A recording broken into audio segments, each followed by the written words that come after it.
Nascido em Buenos Aires, na Argentina, no ano de 1936, Jorge Mário Bergoglio, ou Papa Francisco, é o Papa de número 266 da Igreja Católica e atual chefe de Estado da Cidade-Estado do Vaticano, sucedendo ao Papa Bento XVI, que abdicou o papado em 28 de fevereiro de 2013. É o primeiro Papa nascido na América, o primeiro latino-americano, o primeiro pontífice do Hemisfério Sul, o primeiro Papa a utilizar o nome de Francisco, o primeiro pontífice não europeu em mais de 1200 anos e também o primeiro Papa jesuíta da história. Muitas vezes aquela imagem do Papa renascentista que desfruta de uma vida luxuosa e sem escrúpulos segue firme no imaginário popular. Na cabeça das pessoas, o pontífice continua sendo aquele velho monarca que vive em função do acúmulo de riquezas.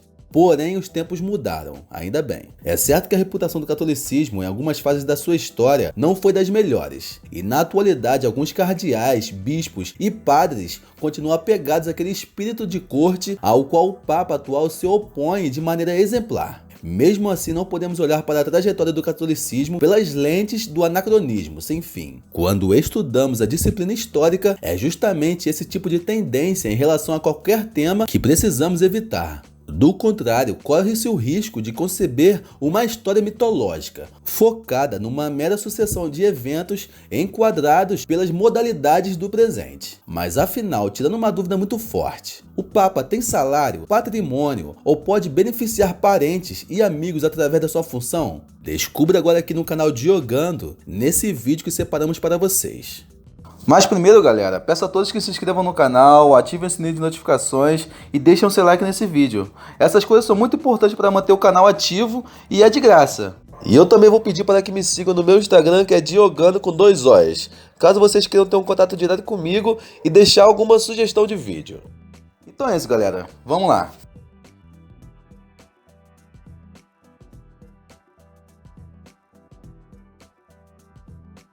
O salário do Papa.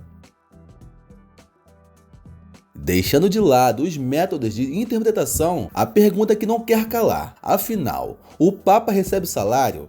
E adiantando logo, a resposta é não. Em vez disso, padres, diocesanos, bispos e cardeais recebem uma contribuição pelo serviço prestado à instituição que na linguagem eclesial é chamada de congrua. O pontífice romano é o único chefe de estado que não recebe nenhum tipo de remuneração. Ele não pode ter jatinhos, carros particulares nem prédios. Suas despesas e necessidades são pagas pelo Vaticano. Além disso, é proibido acumular patrimônios em seu nome após a eleição. Cartões de crédito, nem pensar. Um dos documentos que atestam essas práticas contemporâneas é o Testamento de João Paulo II. Em um trecho da carta ele diz, abre aspas, "Não deixo nenhuma propriedade em meu nome, somente as coisas que usei no meu cotidiano. E peço que essas coisas sejam distribuídas como vocês acharem melhor." O Papa Paulo VI, que governou a igreja entre 63 e 78, declarou em seu testamento, abre aspas, que faleceria pobre, reconhecendo a Santa Fé como a sua herdeira universal. Conservava imóveis de herança familiar, que eram administrados por seus parentes. No texto, pede que seus 2 irmãos fiquem com uma parte e a outra parte seja destinada às boas obras e às pessoas necessitadas. Pediu que lhe construíssem uma tumba modesta, sem decorações ou monumentos, e exigiu um funeral simples e piedoso, desprovido de todas as pompas pontíficas. No caso do Papa Francisco, é ainda mais evidente esse desapego. Por ser religioso jesuíta, não possuía nenhum tipo de propriedade antes de ser eleito Papa. Sem contar que o seu pontificado, como vemos, é pautado pelo despreendimento. Condena os padres que investem dinheiro em carros luxuosos e faz um apelo para que esses clérigos, principalmente, adotem um estilo de vida modesto. Essa postura já é exigida pelo próprio Código de Direito Canônico, a lei da Igreja, mais precisamente no artigo Canon 282, abre aspas, "Os clérigos cultivem a simplicidade de vida e abstenham-se de tudo o que tenha ressaíbos de vaidade." Escolheu viver numa casa rodeada de funcionários do Vaticano, renunciando ao apartamento pontífice, onde disse que se sentiria muito sozinho caso o elegesse como sua moradia. Ordenou que o carro utilizado para deslocamentos dentro da cidade de Roma fosse trocado por um mais simples, e adotou em 2013 um Ford Focus azul. E de acordo com o professor Rudy Assunção, especialista no pensamento de Bento XVI, o que consta até agora é que o Papa Emérito tenha somente uma propriedade que foi adquirida por ele e pelos irmãos em 69, quando ele ainda era professor. É uma casa que fica localizada na cidade de Regensburg, na Alemanha, e é nela que ele planejava viver sua aposentadoria e o resto dos seus dias. Em relação à Igreja Católica, estima-se que ela seja dona de 20% dos bens imóveis de toda a Itália e de 25% dos imóveis em Roma. A igreja tem milhares de terrenos no mundo, muitos deles para uso de paróquias, escolas e hospitais. Estima-se que cerca de 700 são alugados para fins comerciais. A maioria fica na Itália, no Reino Unido, na França e na Suíça. Um desses imóveis serve de instalação para a joalheria Bulgari, na New Bond Street, uma rua chique de Londres, cujo aluguel gira em torno de $9.000 por metro quadrado.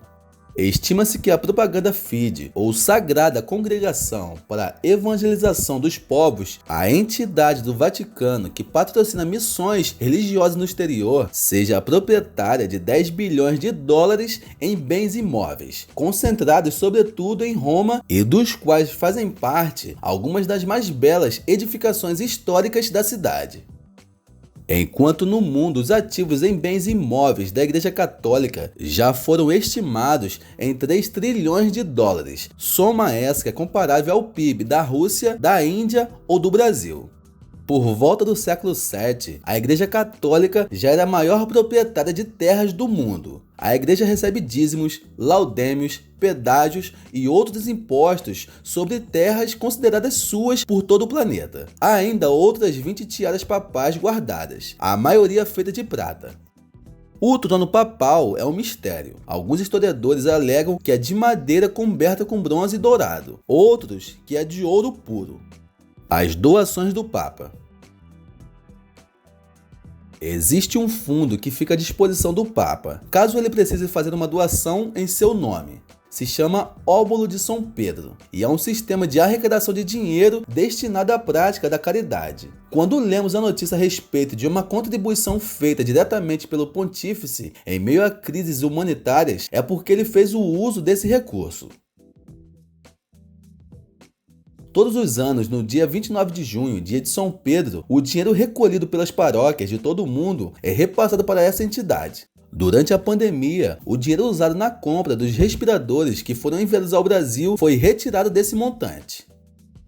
Porém, segundo uma reportagem do The Wall Street Journal, apenas 10% do valor arrecadado em doações feitas por fiéis católicos ao Vaticano é destinado à caridade. A maior parte do fundo conhecido como Denarius Sancti Petri, que levantou $55 milhões em 2018, foi usada para cobrir o déficit orçamentário administrativo do Vaticano.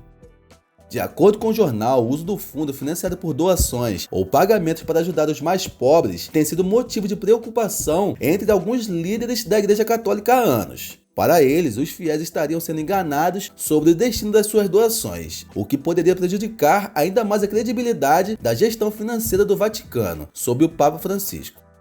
No site oficial, o fundo é descrito como um gesto de caridade, uma maneira de apoiar a atividade do Papa e da Igreja, favorecendo especialmente os mais pobres e as igrejas em dificuldade, algo que não estaria sendo obedecido.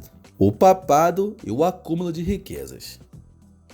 A Igreja Católica foi governada por um pescador, monges e pontífices antissistema que, por causa da sua coerência de vida, foram reconhecidos santos pela Igreja Católica. Mas a instituição também foi conduzida por homens gananciosos, cujo programa de governo visava tão somente a expansão dos territórios pontífices e o enriquecimento de suas próprias famílias, sem contar os outros desvios morais que eram cometidos por esses homens, sem qualquer peso na consciência. Em resumo, a Igreja Católica continua sendo muito poderosa mesmo depois de séculos. Mesmo através de alguns escândalos, como o que vemos recentemente do Padre Robson aqui no Brasil, que é suspeito de liderar um esquema de lavagem de dinheiro no qual acusa uma movimentação de quase R$ 2 bilhões em 10 anos. Mas tirando isso, ninguém é obrigado a participar dos rituais da Igreja Católica, nem mesmo a entrar em uma. Legalmente, os movimentos das empresas coligadas parecem corretos e, na verdade, qualquer um que se sentir enganado pode usar os recursos legais disponíveis não só no Brasil, como nos outros países onde a instituição funciona. Mas as polêmicas continuarão por muito tempo, com certeza. Então é isso, galera. O que vocês acham da Igreja Católica em si? Vocês gostam do Papa Francisco? O que vocês têm a dizer sobre as riquezas que a Igreja Católica possui? Me diz aí embaixo nos comentários. Fiquem à vontade para compartilhar esse vídeo com todos. Não esqueçam de se inscreverem no canal, deixarem seu gostei nesse vídeo e ativarem o sininho das notificações com a opção todas ativada. Até a próxima.